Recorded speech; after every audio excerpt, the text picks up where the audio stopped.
Bueno, hola a todos, o hola de nuevo a los que me vienen escuchando en cadena. En este video vamos a terminar de ver las actividades que hay que resolver para el trabajo práctico número 5, y en este caso nos vamos a concentrar en las actividades de la parte B que se relaciona con la heliofanía. Como habíamos visto al principio, la heliofanía constituye la cantidad de brillo solar medido en horas desde el amanecer hasta el ocaso. En el trabajo práctico vamos a trabajar con tres conceptos relacionados con la heliofanía. En el caso de la heliofanía efectiva, refiere a la cantidad de brillo solar que se registra en un determinado lugar y momento del año. Mientras que la heliofanía astronómica refiere a la cantidad de horas de brillo solar que corresponden a un determinado lugar por latitud y momento del año. ¿Esto qué significa? Que la heliofanía astronómica, si quieren, se estaría relacionando con la duración del día. ¿Qué quiere decir? Desde que amanece hasta que anochece, deberían haber X cantidad de horas de brillo solar, esa es la heliofanía astronómica, mientras que la efectiva lo que designa es cuántas horas se registran de acuerdo a la cantidad de horas que debería haber. Cuando yo relaciono estos dos conceptos, obtengo la heliofanía relativa, la cual se expresa en porcentaje y representa justamente la proporción de brillo solar registrado de acuerdo al brillo solar máximo posible que debería haberse registrado para ese momento del año y esa latitud. Para repasar un poquitito lo que vimos en el tema 3 y el trabajo práctico número 2, recuerden, vamos a recordar un poquitito, la heliofanía se registra con el heliofanógrafo, que es este instrumento que vemos aquí, y cómo se registra sobre fajas de papel sensible. Estas fajas se denominan fajas de heliofanógrafo, y lo que nos indican es la cantidad de horas, son estas líneas graduadas que aparecen aquí, de brillo solar, que se indica mediante este trazo, que se registran a lo largo de un determinado día. Cuanto mayor es la intensidad de este trazo, significa que mayor fue la intensidad de brillo solar, mientras que en las regiones de la faja donde el trazo disminuye su identidad o incluso desaparece, están indicando la ocurrencia de fenómenos atmosféricos que interceptaron ese brillo solar, como por ejemplo la nubosidad, y por lo tanto no quedó registrado en la faja. En las actividades, lo que van a tener que hacer es, para 3 fechas del mes de abril de 1987, van a tener que calcular, por un lado, la heliofanía astronómica y por otro lado, la heliofanía efectiva que corresponde a estas fechas. Para eso van a utilizar una tabla que les adjuntamos y fajas de heliofanógrafo. Y en el punto número 6, simplemente van a calcular la heliofanía relativa expresada en porcentaje que correspondería para cada una de las fechas que analizaron en el punto 5. El material anexo que les estamos dando es esta tabla que corresponde a la heliofanía astronómica. Por latitud me doy cuenta que esto corresponde a la ciudad de Bahía Blanca, y como pueden observar, lo que muestra es desde la hora en que sale el sol hasta la hora en que se pone, cuál es la cantidad de horas de luz diurna. ¿Qué quiere decir? Que esto, si no hubiera habido ningún tipo de fenómeno atmosférico que interrumpe o que intercepta el brillo solar, la heliofanía efectiva debería ser igual a este valor que es la heliofanía astronómica. Al mismo tiempo les damos 3 fajas de heliofanógrafos registradas para los días que les estamos pidiendo que completen, justamente el 1 de abril, el 2 de abril y el 9 de abril. Vamos a ver un poquitito entonces cómo vamos a calcular, cómo vamos a realizar los distintos cálculos para poder resolver las actividades. La heliofanía astronómica se lee directamente en la tabla, ¿sí? Es como les explicaba recién, es la duración del día que le corresponde a un determinado lugar, en este momento Bahía Blanca, en un momento del año, en este caso, 1 de abril, 4 de abril y 9 de abril. La heliofanía efectiva se lee en la faja del heliografanógrafo, que corresponde a ese lugar y a ese momento.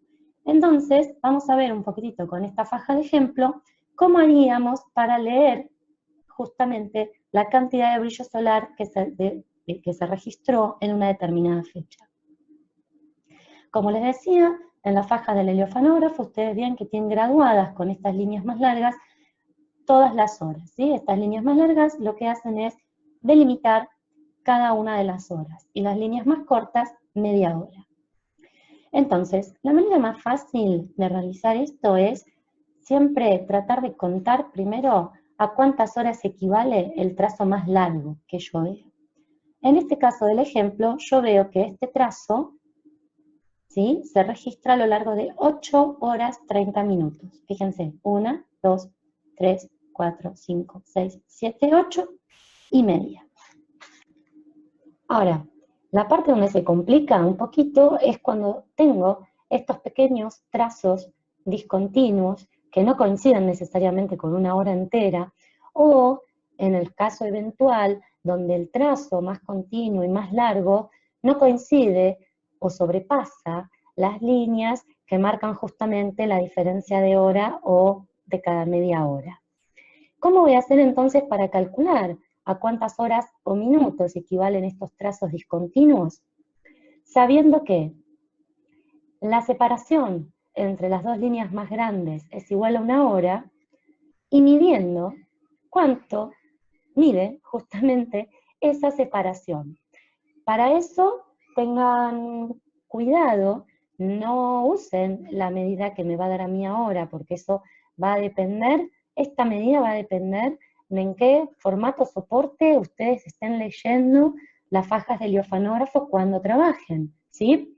Si pudieron imprimir el trabajo práctico, lo miden arriba de las hojas, y si no lo pueden imprimir, sepan que pueden poner, como estoy haciendo yo en el ejemplo, una regla arriba de la pantalla del teléfono o de la computadora y medir.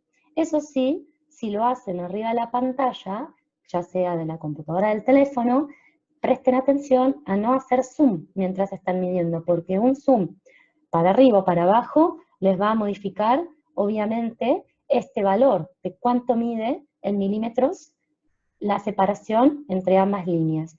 En mi ejemplo, la separación, o sea, 1 hora equivale a 16 milímetros. Lo que voy a hacer posteriormente es medir cada uno de estos fragmentos, ¿sí?, que voy a sumar, y es lo que voy a introducir en mi regla de 3. Fíjense, a mí me da 14,5 milímetros. Esto viene de 10 milímetros que mide este fragmento de acá, más 2 que mide este, más 1 que mide este chiquitito, y 1,5 que mide este. Entonces, ¿cómo voy a resolver esto? Yo sabiendo que sí, 16 milímetros es 1 hora, 14,5 milímetros, X. Este por este dividido este me da 0,9 horas. Ahora guarda, porque este valor que me está dando acá está expresado en hora decimal, y yo lo que quiero es transformarlo en horas y minutos. Por lo tanto, tengo que transformar este resultado a minutos. ¿Y cómo voy a hacer? Sabiendo que 1 hora son 60 minutos, 0,9 horas equivalen a 54 minutos.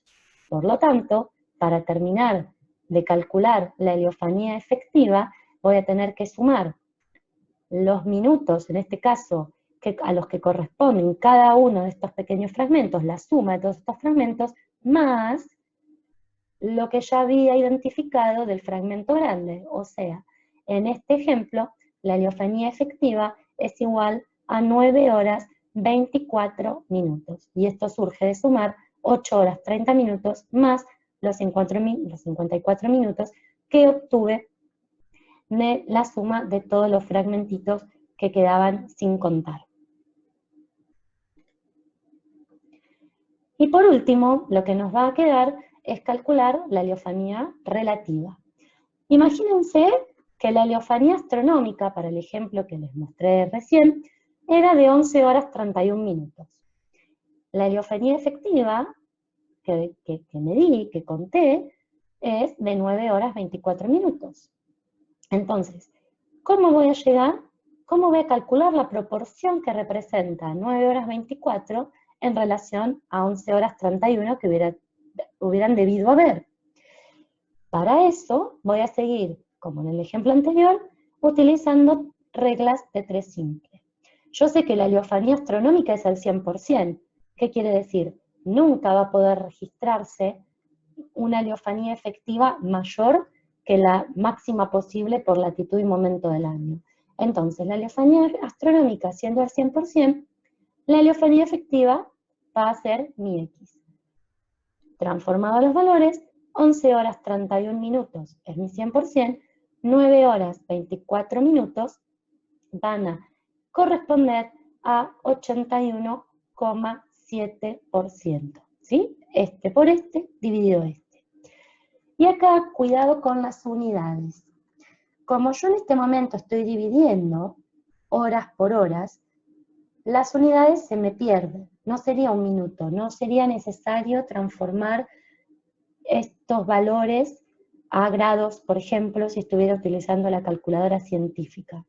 Eso sí, tengan mucho cuidado porque no se pueden mezclar unidades, ¿sí? Si trabajan, si hacen 9.24% dividido 11.31, perfecto, les va a dar este valor, las unidades se anulan. Pero no pueden hacer 9.24 transformado en grados, por ejemplo con la computadora, dividido 11.31 sin transformar, porque ahí sí van a tener un problema con el resultado. ¿Está? Bueno, espero que estos videos les sean útiles, que puedan trabajar, y como siempre les decimos, a medida que vayan realizando las actividades, no dejen de compartir en el foro las dudas, las inquietudes que les vayan surgiendo, estamos para eso, estamos para responder, y además no olviden que la pregunta de uno es la pregunta de todos, y que por lo tanto todos se van a beneficiar de las preguntas que vayan teniendo y también se van ayudando entre ustedes. Un saludo y hasta algún próximo video.